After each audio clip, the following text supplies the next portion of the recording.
Hi babe, welcome to Culture Shake, a show where I give you weekly scoops on pop culture moments that made headlines this week.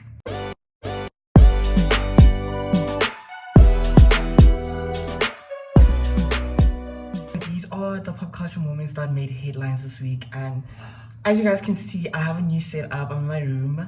I have my Tyler posters up. I hope everyone streamed A-pop.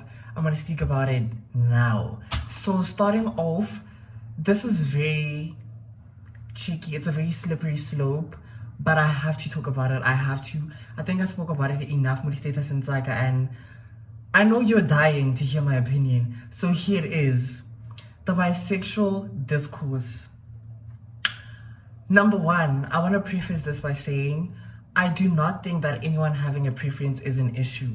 However, I think where your preference stems from might be the issue. You know, if you're saying I can't date a bisexual man simply because they are a bisexual man, I think it does make you biphobic. And that's literally the definition of biphobia or homophobia.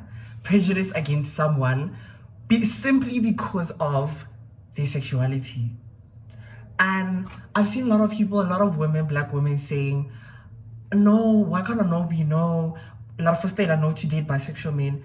Nowhere in the conversation are we saying that. We're just saying you guys do not want to acknowledge the fact that you are homophobic and that you do not view queer people as human beings. Hence, you think a man sleeping with another man is simply so disgusting. And you can't fathom the idea of dating someone that has been with a man because to some degree you think sleeping with a man or having any sexual intercourse with a man is disgusting. So now I pose the question, when you sleep with a man, do you find it disgusting? Because I think now the common factor is sleeping with a man is disgusting. Having a in your mouth is disgusting. It's like any kind of sexual activity associated with a man is disgusting. So now I'm asking everyone, are you then saying you having sexual intercourse with a man is disgusting? As a woman, Chancellor says, I don't care.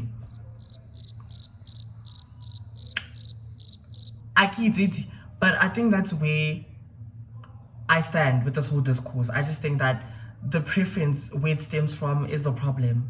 And it's okay if you feel like I'm homophobic or whatever. No one is forcing you. And guys, it does make you homophobic. Askisi. Let's actually move on. Next on my list. I love this person down, but I have to call them out. And I think this is something I've always wanted to say. As a public figure, just because we are holding you accountable does not mean we do not like you anymore. You're not immune to the public's opinions. You're not immune to being held accountable because 90 followers to 10 million. If we don't do wrong, Rito address and we're gonna hold you accountable. So my love, I never thought you would make it on my page. But here you are. Coachella Randy. If no one knows what he did, Coachella choreographed, quote unquote, a dance to a popular gospel song, Wenzile Live. I'm not sure if you're joy celebration or I can show guys. Justice for me, I could play gospel. He posted a dance and then now everyone started doing that dance, you know. Social media became a fun place again, like he said. Now, the creators of the song, I think they were hosting a concert or something. They did the dance and they credited Coachella in their caption. Coachella then posted this. They should stop tagging him. I'm credited because of the way he looks and the way he moves, and basically insinuating that the reason he's not getting credited, which is false, is because that group of people might be homophobic. He was suggesting that they are homophobic. Wrong, Coachella. This time, askis. No, my babe, you're not going to use the sexuality card, especially in a world where homophobia is such a deep thing. People die from homophobia. You are an advocate for our community. So for someone who is such an advocate, so like I'm sorry to say this, you had a loose mouth. You had it at that point. It's so dangerous, such a dangerous thing to say. Like, Ugasa accused you of homophobia and then call it a day. So Coachella did that, then proceeded to go live, where people now are confronting him with what he said. And I think he went live and now he started to twist it. Like, Azamo who draw back because now he saw that people were not on his side. Again, my love, no sito odoili. Because I feel, I'll come next 5 talents, Coachella, we are going. I'll come next 5 talents, manyan. So I alive and then now on the live people are obviously saying, why would you say that? Like what exactly did you want? He started mentioning how now and he's Venolia's child, he's always standing up for people, no one is standing up for him. I'm sorry, but we learned the wrong. No one's gonna stand for you. He even mentioned how he stood up for advice and whatever. That's so lovely. But I'm gonna say this. Advice didn't ask you. No one asked you. Oh, I mean, we love to advocate for community because we need that. But honestly, you're not gonna play that card and know all wrong. It's okay to say, guys, I was wrong, and I'm holding myself accountable. As kissing, Twitter, people were doing all kinds of hideous things towards him. None of that happened. People just held you accountable. As kissy, should we now die? We still love you. Right about the content now. We love you. Maranto ring. You know, I could go on about this, but that's what happened. And the timeline on Twitter. I've never seen Coachella change so much in my life, and I was kind of scared for you, Coachella. But moving on, this one is very. Guys, people have been commenting on Ariana's weight for such a long time, and now it's gotten worse because she released an album. I think I released a music video, and you can clearly see she's not okay. However, guys, commenting on her body does not help. Saying she needs to eat or guys, no one knows what you're taking. Granted, white and what? The way people are commenting on her body, guys, this is a human being. Why are we losing that human factor? Why are we single out to Karasimutu? And why do you want to look at the and play address? Why isn't it about one? Why isn't it about if one Lola, what I orange man, what I tequila? And I get it, people are worried, hore, eating this, order this, and she might soon not eat already doctors okay. Like after a year, I'm social media game. Like Tawiti.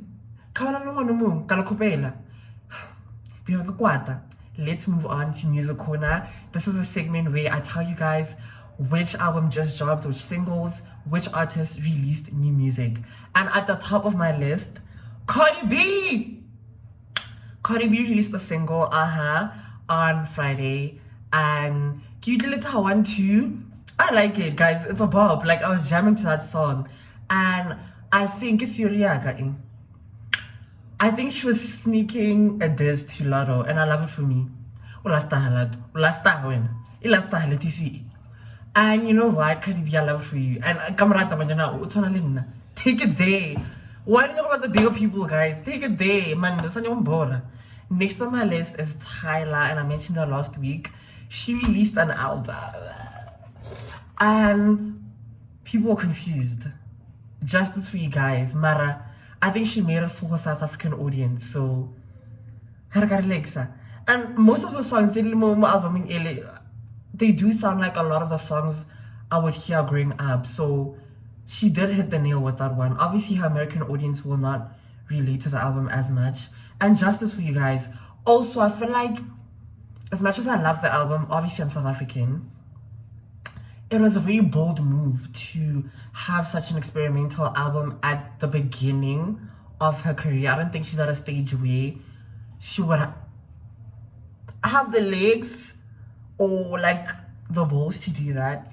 Marawi really, and kudos to her. But after this, I think Tyler, let's get back to the drawing board.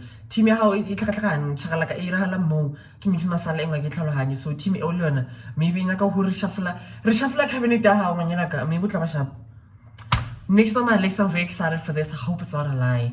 I saw on Twitter someone saying that Jenna Aiko is in the studio again. Super excited. The last time she dropped something amazing was Shilombo, I think. But talks of her dropping an album have been going around.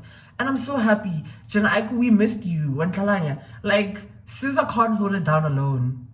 She can't. I mean, obviously she does make good music, Mara. Next, Ariana Grande dropped Pero. I listened to so I can judge I'm cool, but for my music lovers, she dropped an album and it did super well. Obviously, she's a big artist, and her album did super well. I think it sold over 300,000 units in its first week. That is super amazing. Ariana, you ate that little one thing up.